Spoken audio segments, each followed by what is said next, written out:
Ise Primary School, Mwingi Central, Kitui County.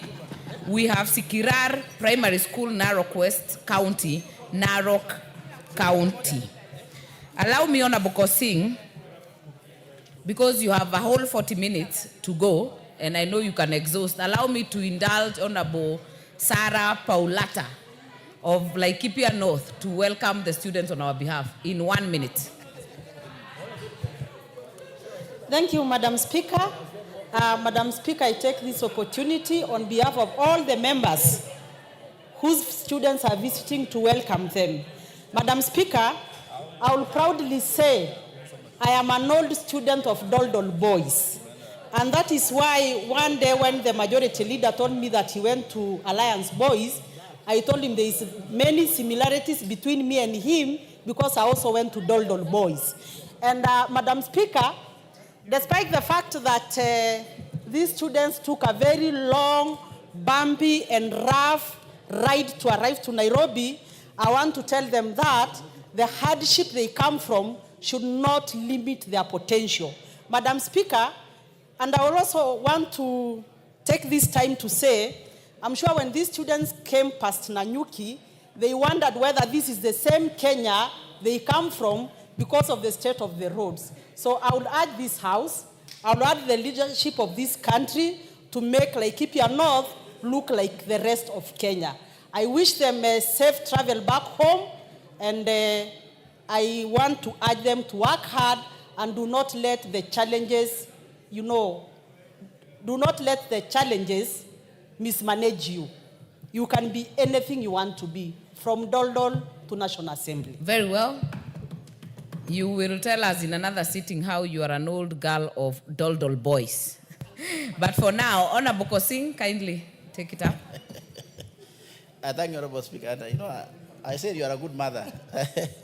Now I have been vindicated that you are a good mother, or evidence has given it. That's why you are recognizing our children. And I thank you, Honorable Speaker. Speaker, I was highlighting issues that the committee found out in Kenya Pipelines Corporation.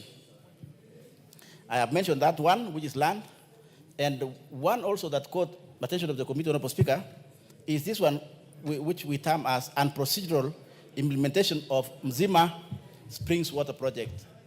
Honorable Speaker, there are two issues in that water project that caught the attention of the committee. One, which is perplexing, Honorable Speaker, was that they wanted to decommission, Honorable Speaker, or they wanted to change. This is Kenya Pipelines, and this is Mzima Springs. Mzima Springs, Honorable Speaker, is water. So you can imagine, National Pipelines, Honorable Speaker, is for petrol. It's for supply of petrol. So what we found out, Honorable Speaker, is that they were directed to take petrol pipes, right, to be able to transport water, Honorable Speaker, from Zima to Mombasa. It was weird, Honorable Speaker, that you can, somebody can direct that you use petrol or petrol pipes, that those petrol pipes can be used to transport water for human consumption, Honorable Speaker. That was weird. My committee found out that one, Honorable Speaker, that was extremely weird. Number two, in that, Honorable Speaker, they spent 400 million. They spent 400 million in trying to do the pipeline from Springs, Mzima Springs. Mzima Springs, Honorable Speaker, is in Taita. It's in Taita, Taveta. And therefore, of course, moving that water all the way to Mombasa, it's about 200 kilometers or something like that, or maybe less. I think surveyors can be able to tell us that. But that's an estimate. But what caught the attention of the committee, Honorable Speaker, are those two issues. How can one, in any thinking, normal thinking, expect that you can transport water using petrol pipes or pipes that carry oil? It's weird, Honorable Speaker, in terms of health. And of course, it didn't happen.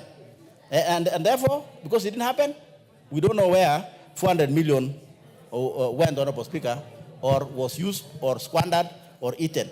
Therefore, Honorable Speaker, the committee is asking the House to agree with us, and the agreement we're asking, Honorable Speaker, is that the officers who were involved that day, they must be investigated by EACC, anti-corruption, Honorable Speaker. Yes, and they should not, and so that, Honorable Speaker, in future, Nobody can say there were powers from above.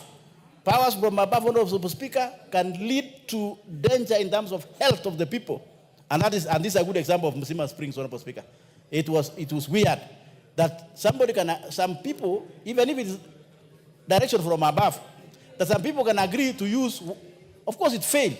Maybe for health of the people of Mombasa and people of Kenya, we say it's good it failed. But they had the money. They had the 400 million. We need the 400 million back. Of course, those pipes were not used, and they were not going, of course, Honorable Speaker, to be healthy to use petrol pipes to supply. And I don't know why it was pipeline, not national water or coast water, to be able to supply water to the people of Musima Springs. I'm of the opinion, Honorable Speaker, that maybe the people of Mombasa are still missing the water. That money should come back from the people with the money to add the money, so that the project can be able to proceed and the people of Mombasa get water. It's weird, Honorable Speaker, but let this be an example. And therefore, it's up to you, EACC and anti-corruption, to pick over. We have done our work, and we have given you the power to proceed. And the House, hopefully, will agree with us. Honorable Speaker, proceeding, we heard also, as I said earlier, Kenya Maritime Authority, Honorable Speaker, which is, of course, everybody knows. And if they don't know now, they know that they are based in Mombasa. Honorable Speaker, we had a number of issues that got our attention.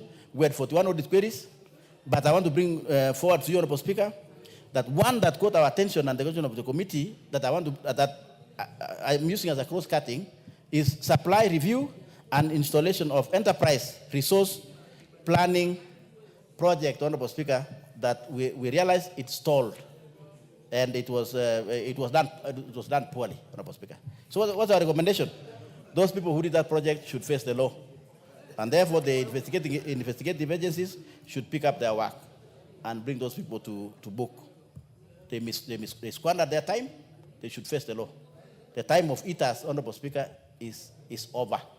The people of Kenya, and particularly now, Honorable Speaker, when taxes are a bit high, we are recommending that they should be investigated and they're brought to book. Further, Honorable Speaker, we had Kenya Railway Corporation. In this one, Honorable Speaker, two issues I can say are cross-cutting issues, which I want to submit to you and the House. Of course, Honorable Speaker, we had 3 financial years in this one. We had that state corporation, that's Kenya Railway, and 27 audit queries. Out of 27, I've taken 2 for my presentation today, Honorable Speaker. One is non-disclosure of material uncertainty related to going concern. Honorable Speaker, we realize that Kenya Railway, if it doesn't change or the government helps it change, it will die. We have realized, Honorable Speaker. And therefore, we are recommending, and they're hearing, we are recommending, Honorable Speaker, that maybe they should expand their thinking, not only to rely on commuter. We are also thinking, Honorable Speaker, that they should heavily rely on cargo. Because, Honorable Speaker, for them to be profitable, and if they are on only transporting passengers, then for them to be profitable is to add more prices.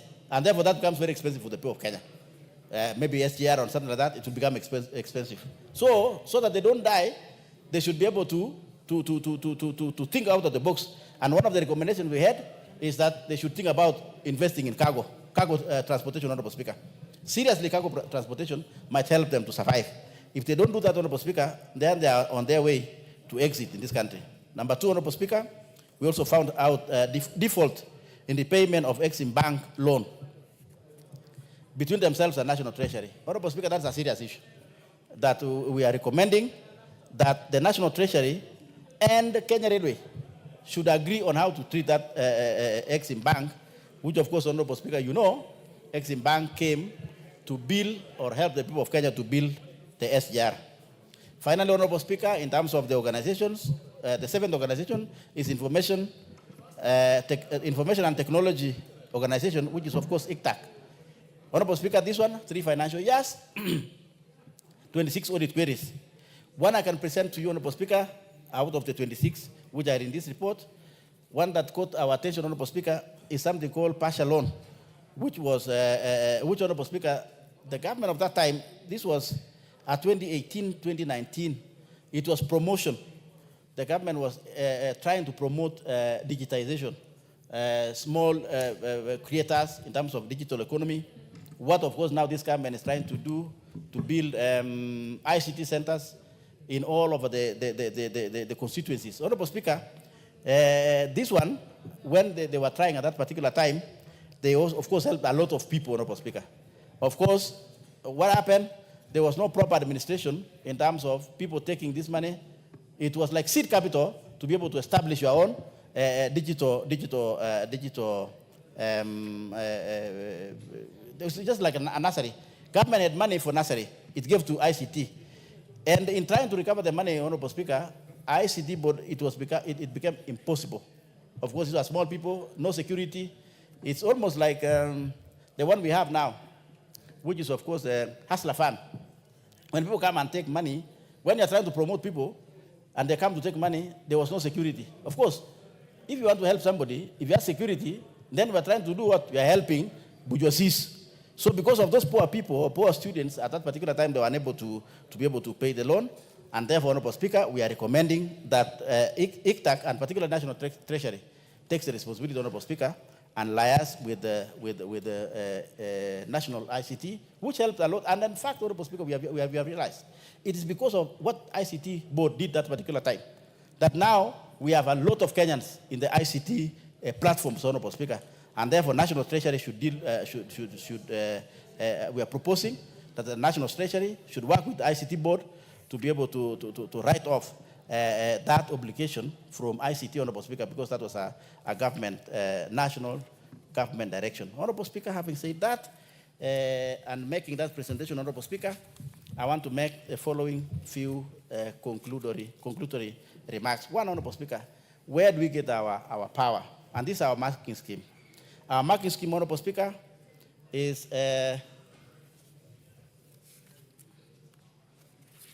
Honorable Speaker, our marking scheme, that is what guided my committee. And I want to thank my colleagues. But what guided our committee, Honorable Speaker, is Article 201, Honorable Speaker, of the Constitution. Of course, and this is a constitutional item.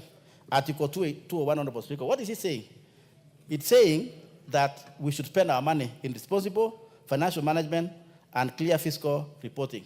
We are trying to look at that and saying these institutions which we are auditing, did they follow Article 201 of the Constitution, Honorable Speaker, specifically the items which I've told you. Honorable Speaker, we are also using Article 226 of the Constitution in mirroring and in doing our work or examining these books. And I want to say this, Honorable Speaker, for record purposes and also to emphasize our point as a committee. The law says, the Constitution says, the holder of public office, including political office, who directs or approves the use of public funds contrary to the law or instructions, is personally liable for any loss arising from the use and shall make good the loss, whether the person remains the holder or not. Honorable Speaker, so that the recommendation which I've just said, Honorable Speaker, earlier, nobody will say those are personal recommendations, Honorable Speaker, or that maybe the committee were very annoyed against some people. No, Honorable Speaker. The law, it is the law. It's Article 226, Honorable Speaker. Further, it says the accounting officer of national public entity is accountable to the National Assembly for its financial management. And that's why we are presenting this report, Honorable Speaker, so that they should know. This is not our own imaginations. And they should not find any pain when we make such a recommendation, Honorable Speaker, that we are protected, and it is our responsibility as a constitution. So nobody sees my face and say, maybe Mashimako Singh is doing that. It's not my work. It's the work that we have been given by the Constitution of the Republic of Kenya, Honorable Speaker. Of course, I won't apologize for the responsibilities of doing the work for Parliament and the people of Kenya. I will not apologize, Honorable Speaker. But that's our marking scheme, of course, standing orders gives us the power. Public Finance Act, and so on.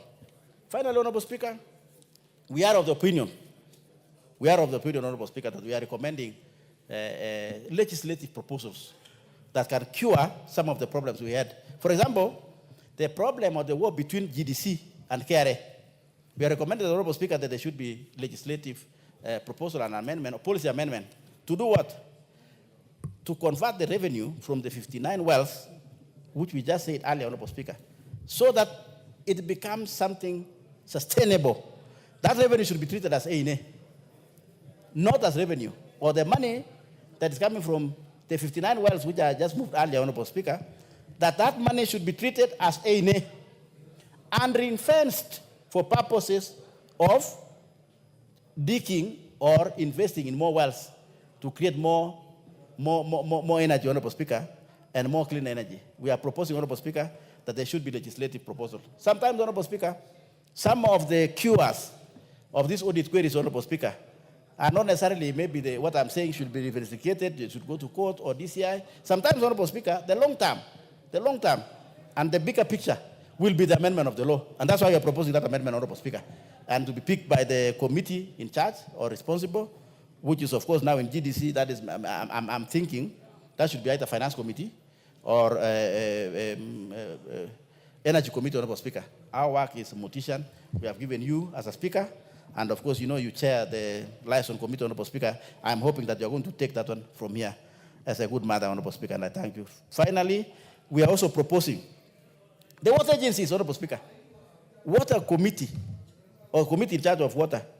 We should have an amendment in law that, Honorable Speaker, if there is a water project that the government of Kenya spent alone to develop that water project, and you are drinking that water, and you are paying for that water. For example, now, like if you are paying water in Nairobi, the money I'm paying, Honorable Speaker, the money I'm paying, my bill, my water bill that I'm paying a month, that money, Honorable Speaker, the percentage should go back to pay the loan. Honorable Speaker, there are people of Kenya who are suffering in this country. Why? Because, and I've given you an example of national water as an example, and also the coast water. They took the loan, Honorable Speaker. They're not paying. Is somebody drink the water? Yes. Some people are drinking the water that was developed by Coast Water Authority. And are they paying? Yes. So who's eating the money? It's either at the county level or those we call service providers, water. There are some small bodies down there called some water service providers, Honorable Speaker. Those are the guys who are eating the money in terms of salaries, buying cars. They're not paying the loan. So who's paying the loan? It's you and me. So if somebody, for example, is drinking water in Mombasa, and somebody in Kisumu is paying for that water in Mombasa, that somebody in Kisumu is not drinking the water. So what's the larger picture? The larger picture is that somebody drinking that water in coast should pay for the loan, so that that loan can be used one time to build the water in Kisumu, or in Mandera, or in Kapenguria, or Lodwar. That should be a serious issue in this House, Honorable Speaker, that the House should pick to amend the law, to make it mandatory that if you are drinking water that the people of Kenya spend to borrow money, you should pay for that loan, Honorable Speaker. What's happening at the moment? Nothing. Who is paying? National Treasury. From what? From our money. That, Honorable Speaker, my committee found it unfair. And that's why we are very strongly pleading with the House, Honorable Speaker, through yourself, that this should be considered going forward, Honorable Speaker. And with those many remarks, Honorable Speaker, I thank my committee. I have a very able committee, Honorable Speaker. Very able committee. And why am I saying that? Because, Honorable Speaker, this is my first time to chair and even sit in audit committees. You know, Honorable Speaker, the last parliament I was chairman of roads and transport. That was an easier one. And before that, my first time in Parliament 2011, I was in Defense and Foreign Relations. This one, Honorable Speaker, we sit almost the whole day. And I thank honorable members who come and sit in this committee. Morticians. Can you imagine, Honorable Speaker, we are auditing things of 2018 when you and I were just in Parliament. No, you are in Senate, I remember. And I advise you to come to National Assembly. I told you, Senate is not your house, Honorable Speaker, this is your house. And you had to me. So I was your consultant. So I'll bring you a bill next week so that you pay your consultant properly. And the Auditor General will audit you. Honorable Speaker, in those few remarks, Honorable Speaker, I thank you, but I thank my committee. Honorable members, I thank you, Honorable Committee, and also Clerk's Office for writing this report, Honorable Speaker. We sit almost the whole day. We sit when people are in recess. My committee is working, Honorable Speaker. With those many remarks, I thank you, Honorable Speaker, good mother of this country. I beg to move, and I ask my colleague, Honorable the Vice Chair, Honorable Rico, to second. I thank you, Honorable Speaker. Thank you, Honorable Kosing. Definitely not few words. Honorable Rico. Thank you, Madam Speaker, for giving me this opportunity to second this motion. But, Madam Speaker, I want also to remind you that I've been an accounting officer for the